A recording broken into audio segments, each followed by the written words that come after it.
In 1976, director Sidney Lumet and star William Holden gave the world a prescient drama that called each of us to indulge the anger we feel with the world. In 2021, Heaven Hill reminds us all how to get toasty. The film is Network. The whiskey is Elijah Craig Toasted Barrel. And we'll review them both. This is The Film and Whiskey Podcast.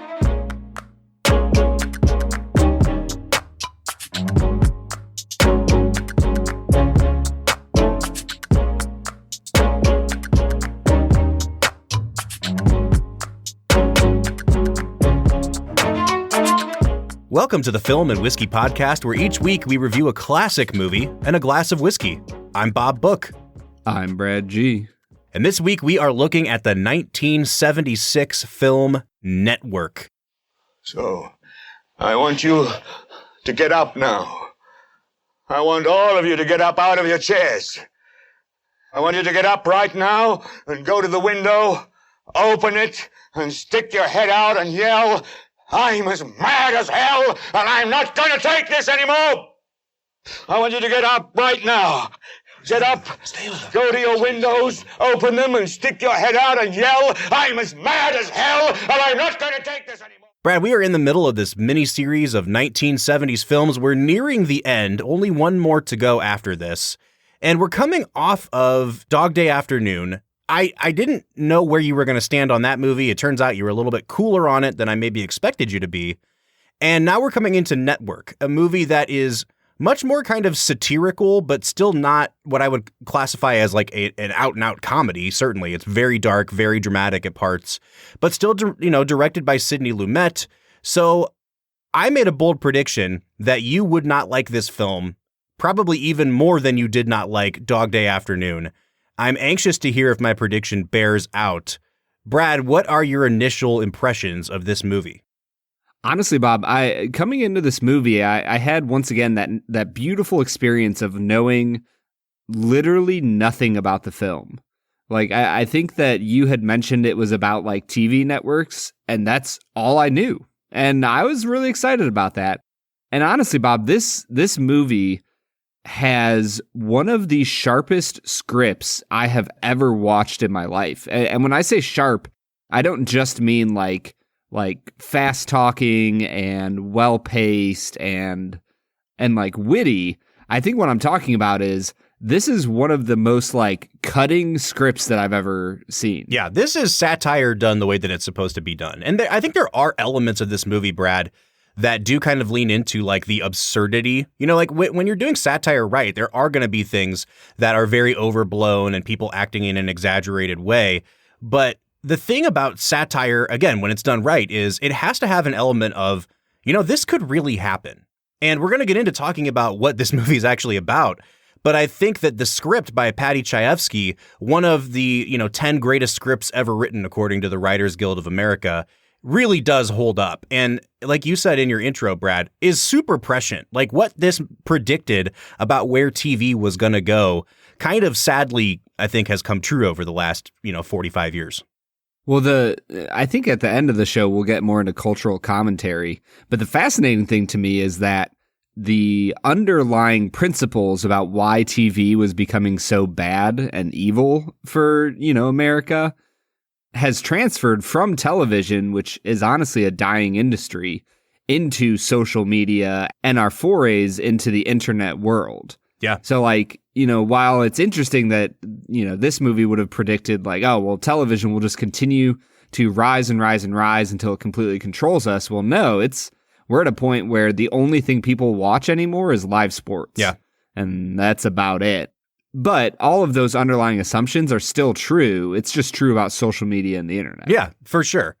All right, Brad, I think before we get too heavy on this episode, it's time for us to kind of hit pause here and let's go back to our favorite segment, America's favorite segment, Brad Explains. This is where Brad breaks down the plot of the movie that he has just seen, often for the first time. We know that was the case today. Brad, our whole podcast is built around the fact that you are seeing most of these movies for the first time. As you know, we are As you know, we have implemented a strict 60-second limit on Brad Explains for Season 4, which means, Brad, you have 1 minute to try to explain to our audience the plot of the movie Network. The movie Network is about a television studio called UBS and their battle to stay relevant. They're at the bottom of ratings, their news shows are terrible, and one of their primary news anchors is being fired. And in a bout of drinking, he jokes with his longtime friend and producer of the show that he would just kill himself on air. And they realize, like, man, it would be a huge ratings boost if you just talked about death. And, well, sure enough, the next day, the news anchor named Howard Beale gets on the air and announces that he is going to kill himself in a week. And this sets in motion a massive change in the way television is done. And he eventually becomes this prophet figure that pushes for Americans to be angry with the system and stand up to it. Meanwhile, you have Max and Diana, Max being the producer friend, Diana being a young... see? So you got through part of it. So yeah, I think the important part to know about this movie is that it is a satire, which is really critiquing the culture of the way we consumed media in the 1970s, and particularly where television was going. And at the heart of the movie, you have this guy, Howard Beale, this news anchor who is losing his job and then starts slowly kind of losing his mind. You know, initially, he's just like Brad said, he is spewing his anger on air, his anger toward his bosses and the corporations that are starting to buy up news outlets. And eventually, you actually see that this man is having, you know, what they called back then a nervous breakdown and is legitimately losing his grip on reality and his sanity. But the network, seeing that he's driving ratings so much, continues to put him on air, continues to like build the show up around this sort of crazy trance-like thing that he goes into when he, you know, starts going on his tirades. And it eventually becomes, you know, the precursor to like reality TV.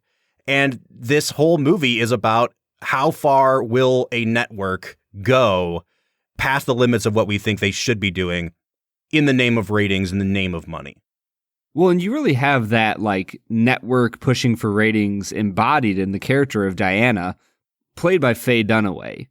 And Bob, if I can start the entire episode by talking about her, I think she just does this masterful job of being someone who is so driven to compete in a very competitive world where it literally sucks the soul out of her by the end of the film. Yeah, 100%. For part of the movie, I was really kind of worried that she was going to be, she talks so fast. She talks like she should be in one of these 1930s screwball comedies like His Girl Friday or something. And she's spouting all this dialogue. But by the end of the movie, Brad, what really, really pushed this performance over the edge for me into loving it was the very last scene that she has with Max, who is the news producer that she eventually fires, and they're having an affair with each other. And he decides he's finally fed up with her and he's going to leave at the end of the movie. And it's the way that she looks at him and just kind of says, then don't leave me. I don't want your pain. I don't want your menopausal decay and death. I don't need you, Max. Now get out of me. You need me badly. Because I'm your last contact with human reality. I love you. And that painful, decaying love is the only thing between you and the shrieking nothingness you live the rest of the day. Then don't leave me. It's too late, Diana.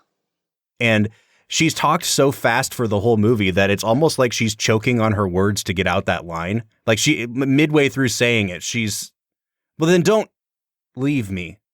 And watching that little bit of emotion that this character finally feels, a character who admits to him, I don't know how to love somebody. I don't know what it looks like to love another human being. Watching her start to understand the consequences of her actions was a really masterful touch by Patty Chayefsky in this script. And like you said, Brad, I mean, she just knocks it out of the park in this movie. She wins the Oscar for this movie. Yeah, and that it doesn't surprise me at all. I mean, early in the movie, she talks about how she's a terrible, quote unquote, lay because all she talks about is business. And all she's there is to get a little bit of pleasure and then keep talking about business. And you just see how this corporate greed and competition literally just destroys any shred of humanity that's inside of her. And I think that, the drama between her and Max is really what gives this movie legs to hold up over the long run. Well, let's talk about the character of Max, played by William Holden, one of the major stars of classic Hollywood. He was huge in the 1950s. He did a number of movies with Billy Wilder, maybe Billy Wilder's most famous movie ever, Sunset Boulevard. He was the star of that movie. And so here he is, kind of in the autumn of his years, playing this. Bob, according to the film, he is middle-aged. Yeah, middle-aged. This man is clearly in his 60s, but but that's middle-aged apparently. So aside from his age being a clear knock against him here, I really think William Holden does a great job. And we've been talking throughout this whole series, Brad, about how older Hollywood actors in their, later years acting in movies in the 1970s, there's a very clear contrast between their style of acting and the, kind of method actors that you saw in the 1970s.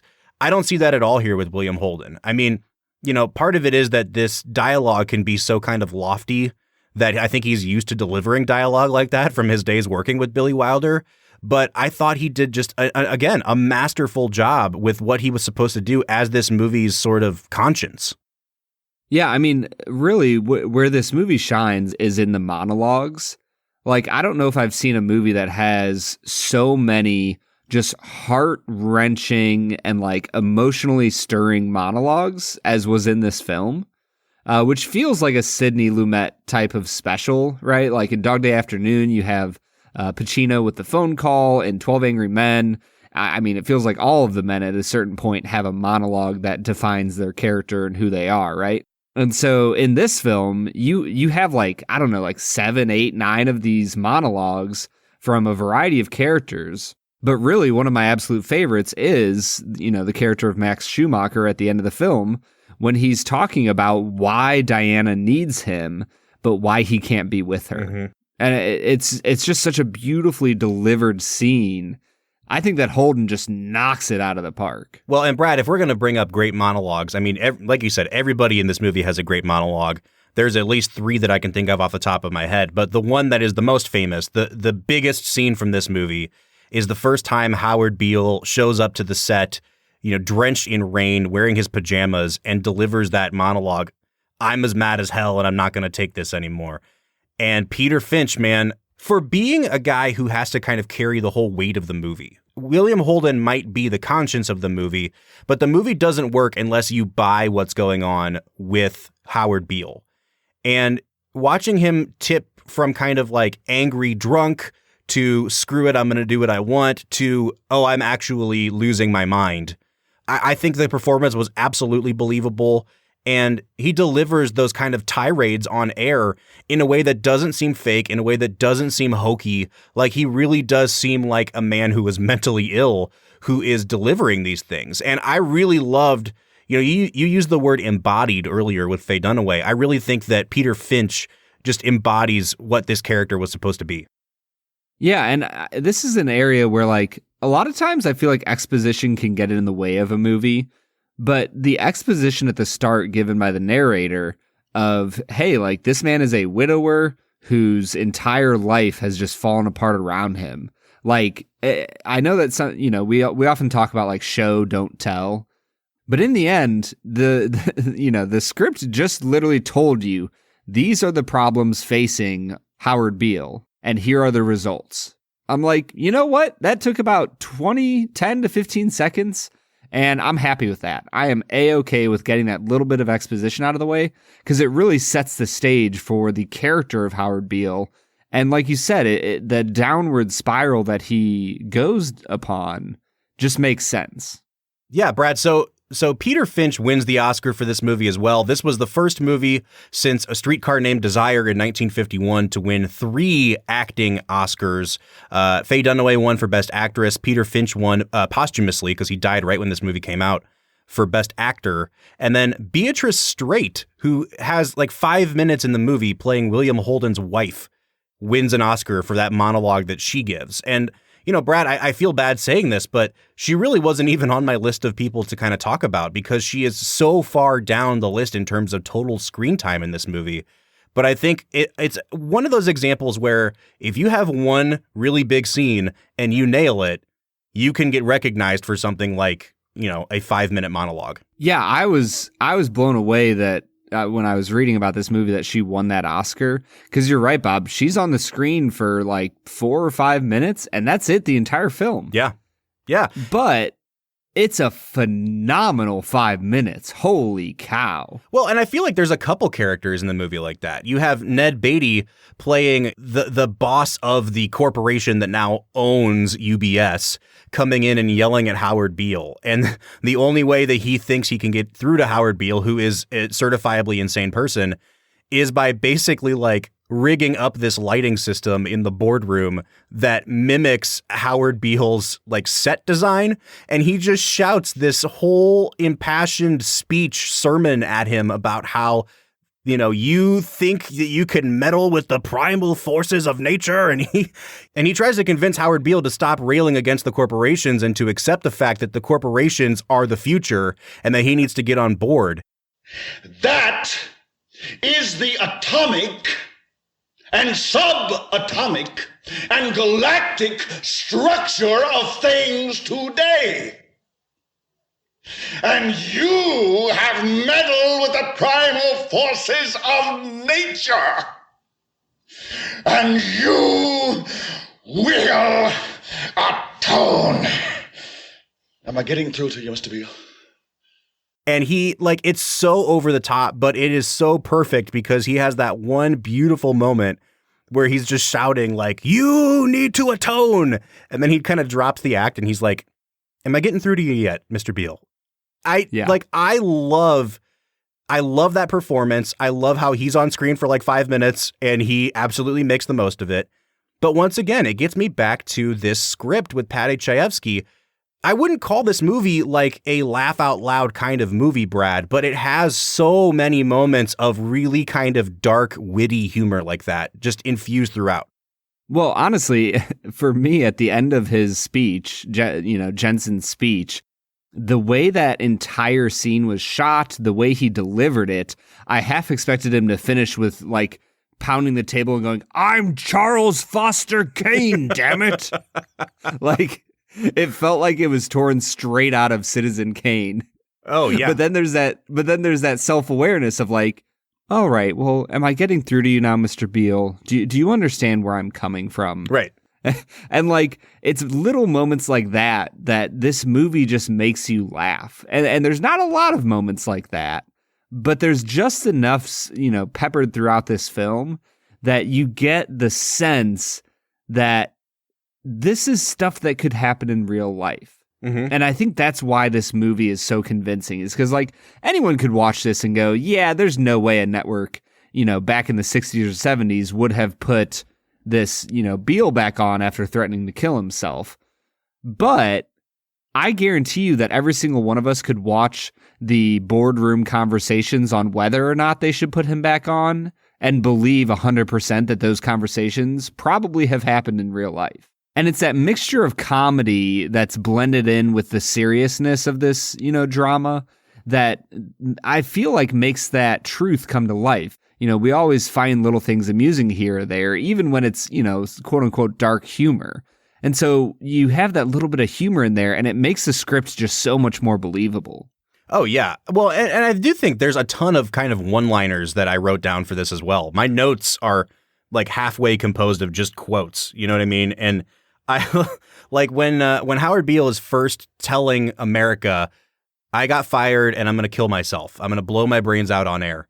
They film that from inside the production, room where the producer's throwing to, ready to take two. They're just watching all the screens and it's filmed from behind all them. And you see that none of them are paying attention to Howard Beale.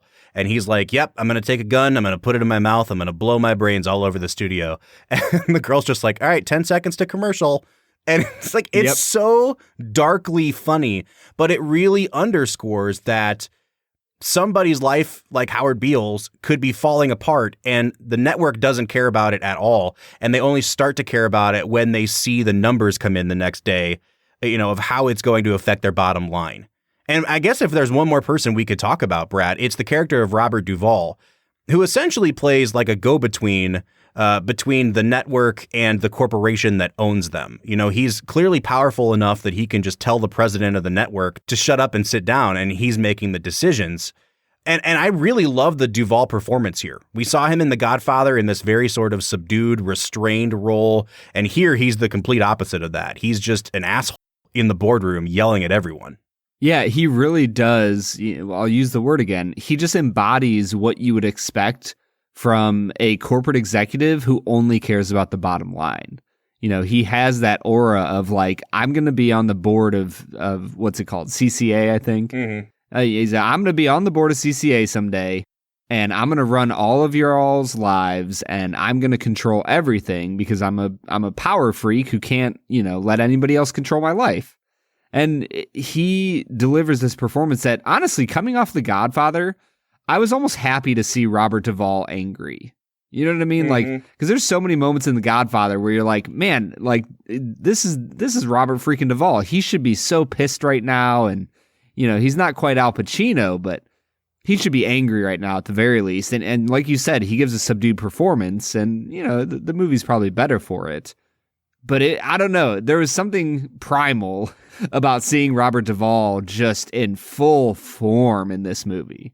And I think that the kind of Duvall storyline, it's very plot heavy, but I think kind of buried under everything that Duvall is saying is something that's really important to this movie. And it basically starts the movie where William Holden finds out that, the news division that he runs is losing $30 million a year. And the corporation that has bought the company is pissed about it. And Duvall is basically scheming to fire him so that he can take over the news division and turn it into something profitable. And what that means is that the news division is going to be shrunk down and they're going to be accountable to the network. And I think this is a really important thing, just to give like some historical context here, Brad. I don't know if you've ever seen the movie Good Night and Good Luck about Edward R. Murrow in the 1950s taking on, Joseph McCarthy and the communist witch hunt. But it was really important in the early days of television that network news programs operated completely independently of the studio, that the studio did not have, complete editorial control over what the newsroom was doing. And it was kind of like this gentleman's agreement between the people who ran the news department and the network proper, that they were going to let them be investigative and, break stories and implicate big business if they needed to. And they knew that they were going to take a loss on the profit, but they thought that it was important for the news to remain unbiased and impartial. And by the 1970s, you start to see these big corporations taking over news programs, and they essentially blur those lines between what's news and what's entertainment. And now, today, you have conglomerates that are literally like just going around buying up local news programs and providing them, what their copy is that they're supposed to say on air. And I think this is another area where this script was like really eerily prophetic and prescient about like where news was going to go. Because, right here in this movie, you're just starting to dabble in, can corporations really take over the news? And I think today we're kind of living in the fallout of, yeah, they totally can. Yeah, there was two real messages from this movie that, like, I don't know, were just like chilling to my soul, which were television, and I guess I would just say content in general, that like content is going to consume the American soul. And look where we are in 2021. And then the second point is exactly what you just said, that truth is malleable, that truth can be sold to the highest bidder, and truth is whichever network you prefer to watch and what they are telling you.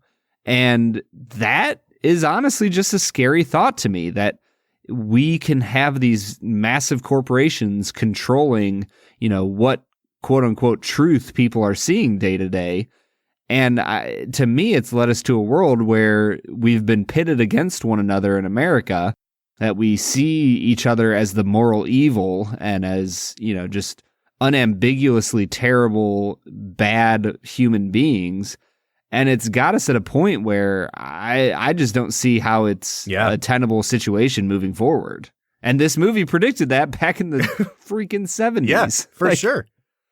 Yeah, man. Well, I don't really know how not to awkwardly segue us into our whiskey for the day, because if we're talking about giant corporations taking over everything, Heaven Hill is probably kind of near the top of that list. The giantest. In the bourbon world. But hey, man, at least they're providing us with good whiskey. Honestly, man, I'm not even going to let you do that because, like, this is an area where I agree with you. Like, I don't mind if a big corporation controls a bunch of stuff, when it comes to my whiskey, because I just want to drink good whiskey. But who knows, man? I'm depressed, and I want to drink whiskey and talk about it. I can tell. All right, so let's hit pause here. Let's try this Elijah Craig Toasted Barrel. What do you say? Let's get to it.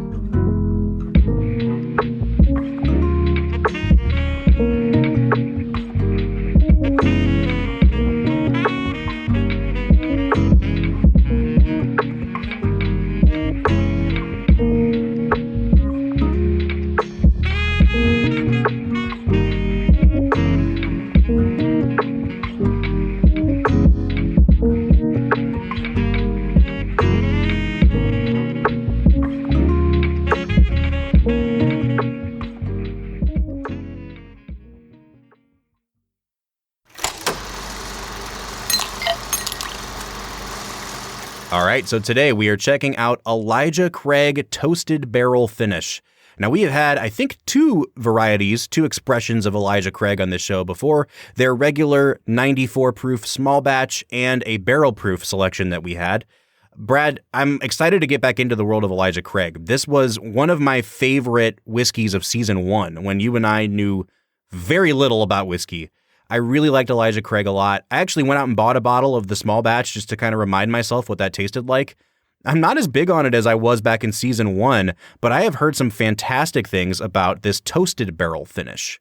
Now, if you know anything about the distillation process and how whiskey is aged, in order for something to be called bourbon, it has to be aged in a new charred oak barrel.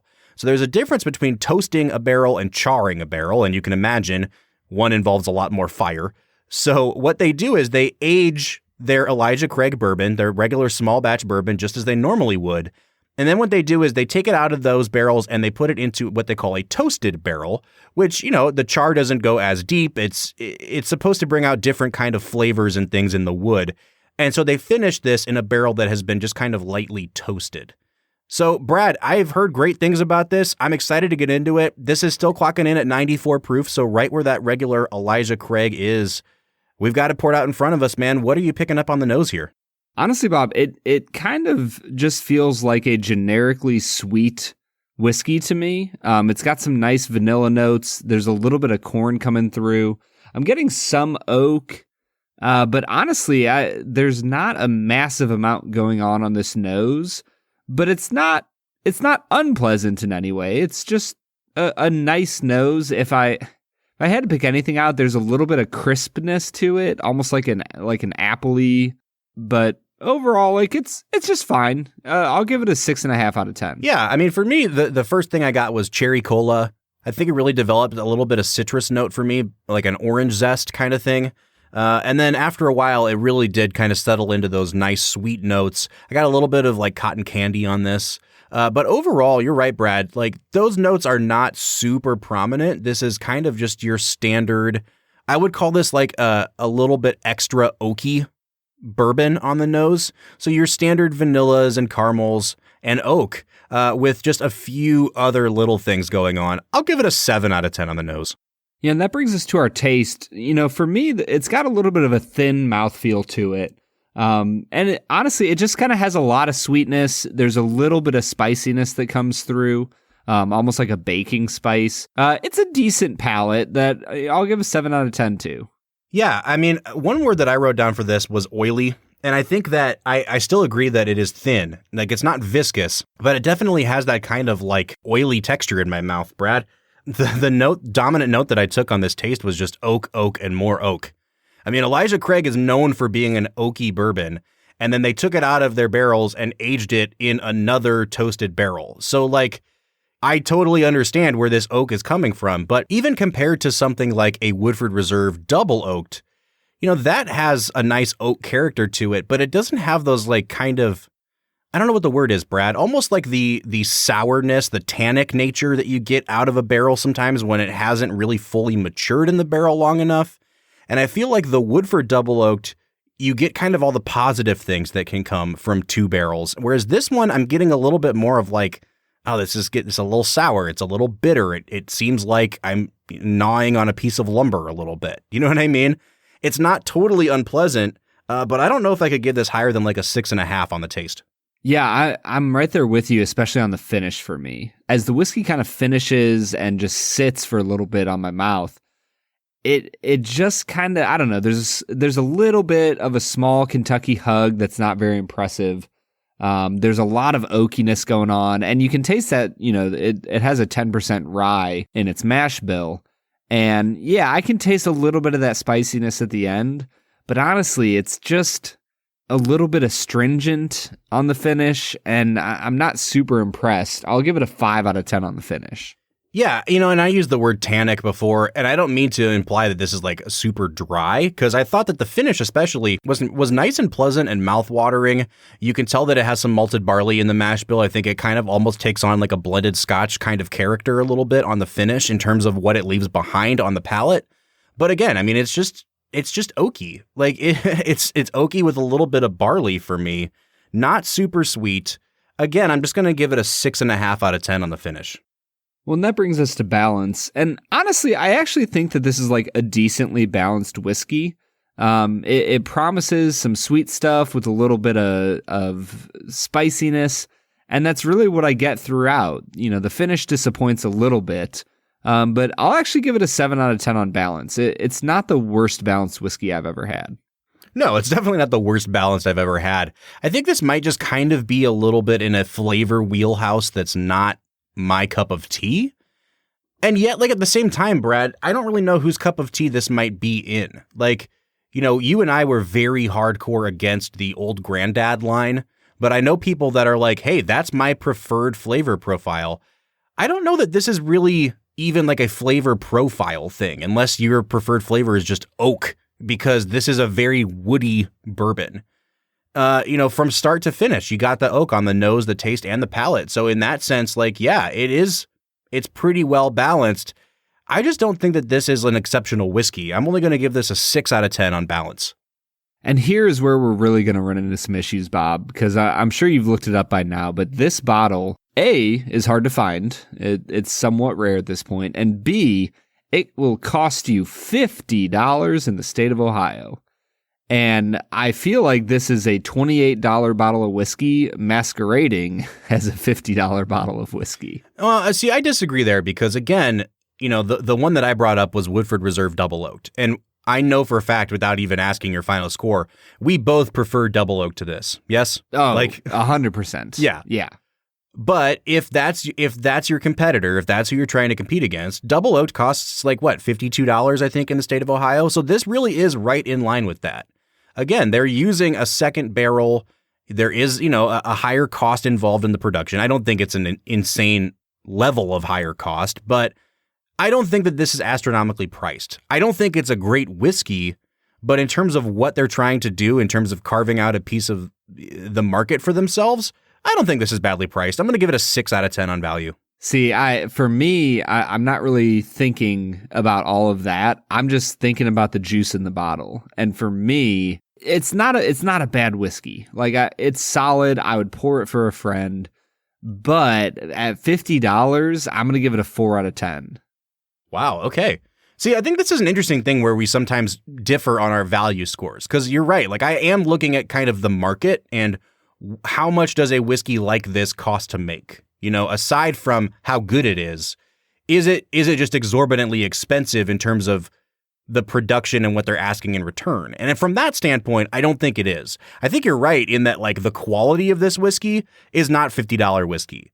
A point of comparison to Woodford Double Oaked, that's where I'm like, all right, I can at least see why it's $50. I don't know. Does that make sense? Oh, no, it 100% does. And honestly, if the market on, double oaked whiskeys was like $35 to $40 and they were charging $50 for this, I'd probably be like, oh yeah, it's like a 2 out of 10. Yeah. So like, I do understand that market has a effect on how people are going to price things. But in the end, I feel like companies need to be honest about the products coming out of their barrel. And this one's just it's just an above average whiskey. It's nothing to write home about. Well, and again, this is another one that is flying off shelves that is selling for $100 to $200 on the secondary market. Guys, it's not worth that price. It's an okay whiskey, and I'm sure there's some people out there that think it's a very good whiskey. But I don't think anybody out there would say that this deserves to be selling for like $200 a bottle. This is, a supplier, a manufacturer that is purposely creating a shortage so that this whiskey can get some sort of mystique about it.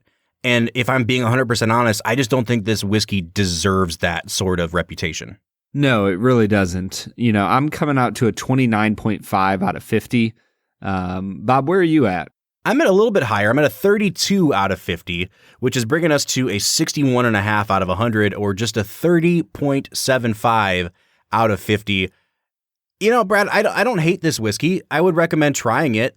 I'm sure there's a lot of people out there that have not been able to get their hands on a bottle of this. We were one of them. We got this sample from our friend Austin at the Bourboneering podcast. I'm very grateful to have tried it. I would recommend trying it at a bar. It's above average. I do not recommend buying a bottle of this. Yeah, honestly, Bob, it's a solid pour, but it's not something that's going to blow you out of the water. I was just expecting more. This isn't age stated, but I'm pretty sure it's supposed to be in the 9 or 10 year range.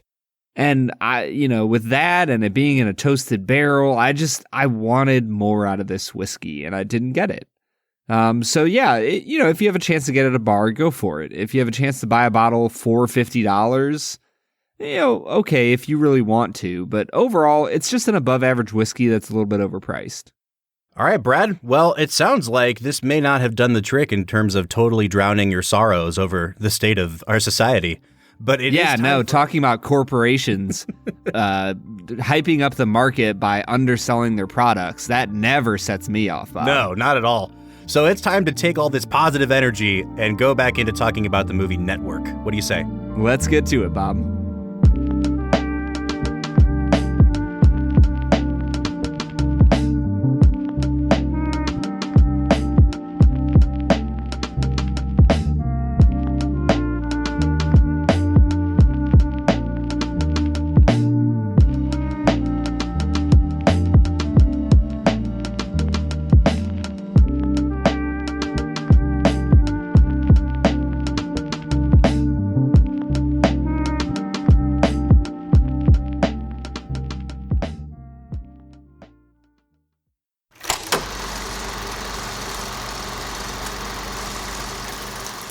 All right, that was Elijah Craig, Toasted Barrel. We're getting back into talking about the movie Network.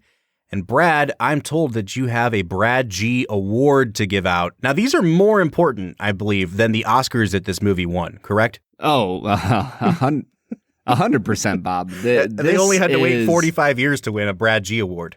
Yeah, that's right. I mean, these are like the Dundies, man. They are just of eminent and eternal value. All right, Brad, if you had to give this movie an award, what would it be winning for? The Movie Network has won the award for Most Actors Who Sound Like a News Anchor. That's actually really Bob, true. I didn't think about that. I swear, every single one of the old guard, some of the newer, younger guys don't sound like news anchors, but any of the men who are quote unquote middle-aged in their 60s and 70s in this movie are 100% news anchors. Every single one of them. They all sound like they belong, next to Walter Cronkite. Yeah, I actually think that's a really good point, man. Especially William Holden. He has a great voice, and the whole movie he's delivering these incredible monologues. And I was like, man, you're the producer? Why aren't you on TV? I feel like you'd be a much more natural fit for this than Howard Beale even is. Yeah, I mean, especially because by the end of the movie, Beale is in just full on Jeremiah death and doom prophet mode. And he's just gone so far off the rails that, it's just hard to think that he was ever a news anchor in the first place. I know, right? All right. So that is the Brad G Award for the Movie Network. Brad, again, we have so many directions we can go. And I was kind of writing down, this movie touches on this thing. This movie touches on this thing. And there's so many little things that it kind of hits on and highlights and satirizes. I mean, it talks about TV's influence over the public. Howard Beale getting people to go stick their head out the window and yell about how mad they are. Howard Beale being able to tell the audience to send telegrams to the White House and they're swimming in them by the end of the night, But even more than just TV having influence on people, I think one of the scarier things about this movie is Howard Beale is the crazy man, and yet he's kind of more in tune with where America was in 1976 than any of these other people were. He understood people's anger. He understood that they were pissed off about being out of work and not being able to feel like they're contributing to society. So, in some ways, having Howard Beale on the air is like, it's a good thing. He's the voice of the people. And what the movie kind of asks is, okay, yeah, but where do you draw the line? What are the ethics that a network needs to have when it gets to the point where your anchor, your star of the show is clearly mentally ill and in need of some care? Well, and that kind of takes us to the point where, the almighty dollar determines so much in our country that I think it's if I had to key in on why people get so angry with like big corporations trying to moralize and become like ethics professors and talk about the problems in our society, it's just hard to believe that they have actual good motives, because it just feels like they're capitalizing on a cultural moment or a cultural revolution in order to make more money. Yeah. And I think that that's something that this movie really hones in on so well, is that, sure, does Howard Beale really believe in his message? Yep, like 100%. But he's just being used by corporate lackeys to make more money. And so you can try to moralize all you want, but in the end, it just comes down to money. Well, and I think I think what really kind of embodies that in this movie is this kind of small little subplot about a terrorist group called the Ecumenical Liberation Army, and the way that Faye Dunaway basically is like, hey, they film their own bank robberies. They're going to do assassinations. Like, let's give them a TV show. They're already providing their own footage for us. And you see, like, the leader of the party basically comes in, and at first she's talking to Faye Dunaway about, like, we're not going to sell out. Like, the communists in this country are never going to be associated with this, this, and this. And then, like, the next time you see her, she's screaming at Faye Dunaway about, like, I will never give up my distribution rights. That's so much money. And it just goes to show that, A, everybody can be bought. Everybody's corruptible. And in this movie, I think it makes that point, like, in a very heartbreaking kind of way.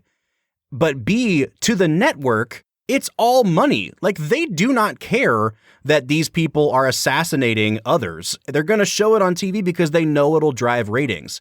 And I think that, again, is one of the most, like, prophetic things this movie does, is, like, it predicted, if I could be honest here, like, the Disney takeover. Disney owns everything now. You know what I mean? And to them, they don't care what it is. Like, it's all making them money. It's all about the bottom line. And this movie, in a way that makes me really sad about our society, it predicted all of this 40 years ahead of when it actually happened. Well, and it all leads up to the climax of the movie when Beale is shot and assassinated on live television, right? That they use this terrorist group to kill the person who is dragging their show down. And it just shows the depths to which the television network will go to make sure that they don't lose money, that they keep making more and more and more money. Right. And the crazy thing is, once again, would any of us actually believe that they would order an assassination of one of their television network people? No. But would we have a hard time believing that somebody hasn't brought that up in some boardroom at some time? I wouldn't put it past some corporate idiots.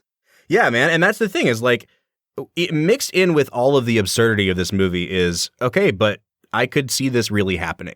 And I think that's where this movie really succeeds. And we've been kind of talking about, like, how much of a downer it is that it was right about all this stuff. But I don't want to paint this movie out as like a downer of a movie. For dealing with some pretty heavy and existential and philosophical themes, this movie is entertaining as hell. And it really comes back to the way that Lumet directs it and the way that Patty Chayefsky scripts it. It moves at a great pace. The dialogue is really snappy, really witty. There's some great one-liners. I keep thinking about Howard Beale laying in bed and having this kind of, like, weird, he thinks God is talking to him or something, some disembodied voice is talking to him. And when he recounts it on air the next day, he says, I asked the voice, why me? And the voice said, because you're on TV, dummy. And like, it's just the way he delivers that line of like, you have an audience of 40 million people, you idiot.